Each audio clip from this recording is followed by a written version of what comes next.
como a Constituição, para esse debate, senhoras e senhores, como contribuição, trago a esta casa um projeto que apresentei, que estabelece novos critérios para a repartição dos recursos do FPE, o principal instrumento de transferência financeira não voluntária do regime federativo brasileiro.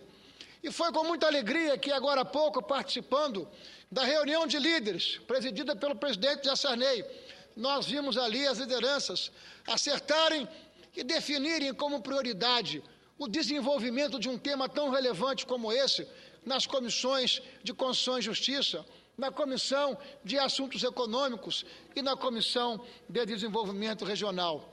São muitas as propostas, 4 ou 5, 5 ou 6 propostas que tramitam aqui no Senado e que tratam deste tema. Sou autor de uma dessas propostas.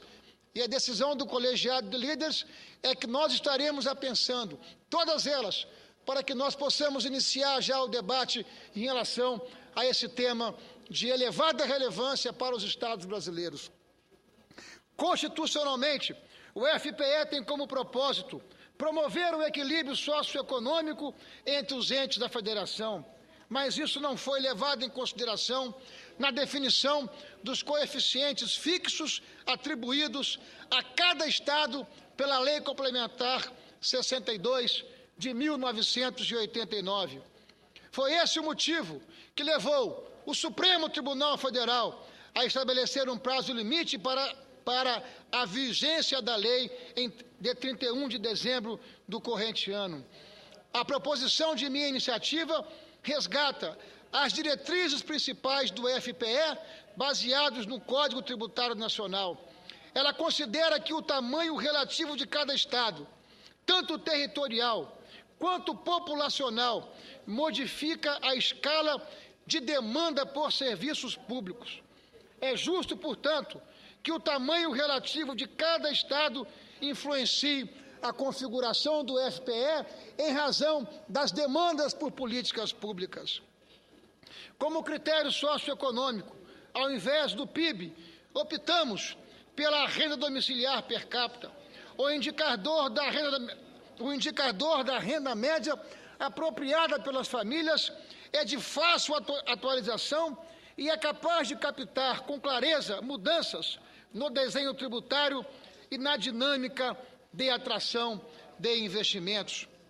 Uma vantagem do projeto é a divisão de partes do FPE igualmente entre os 27 estados. Isso permite uma melhor equalização da receita corrente líquida de cada estado e, de forma indireta, evitando distorções contábeis ou mesmo estatísticas. Outra inovação é a criação de um fundo de estabilização do FPE, o que viabiliza uma vertente contracíclica da distribuição e contribui para a necessária disciplina fiscal dos estados brasileiros.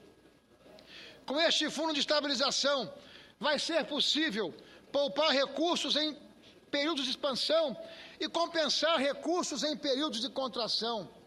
Vai ser possível também estabilizar as receitas correntes dos estados e aumentar a previsibilidade da receita disponível. Sabemos bem que a discussão em torno do FPE vai esbarrar, mais uma vez, nos interesses divergentes dos estados brasileiros. Não há como tampar o sol com a peneira e negar que vai haver ganhadores e perdedores. Para a grande maioria dos estados, as receitas do FPE constituem parcelas importantes das suas arrecadações.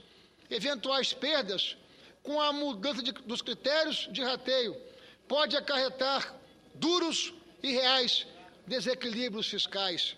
Por esta razão, tratei de tomar a frente de uma segunda iniciativa, o aumento de 1 ponto percentual dos recursos destinados ao FPE, proposta na forma de emenda constitucional. Se, em vez de 21,5%, a União entregar 22,5% do produto da arrecadação dos impostos sobre a renda e proventos de qualquer natureza e sobre produtos industrializados ao FPE, será mais fácil mitigar eventuais perdas e desequilíbrios fiscais. Será mais fácil, em suma, encontrar um consenso. Não é preciso dizer que a União tem uma base tributária substancialmente mais elevada que a dos Estados. Para que possamos, para diluir os ônus da sua perda fiscal, poderá facilmente redimensionar suas despesas. É só fazer os cálculos. Depois das transferências constitucionais, 57% do total de tudo aquilo que arrecada o Estado brasileiro fica com a União. Isso equivale a 20% do nosso PIB.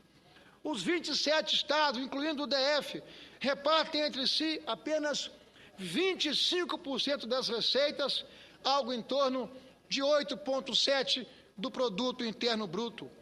Os 5.600 municípios brasileiros se contentam com 18% das receitas, ou 6,4% do produto interno bruto. Outro argumento: desde 1988, a arquitetura tributária brasileira vem somando novos tributos e contribuições sociais, cuja arrecadação fica na esfera federal e não é repartida com estados e municípios.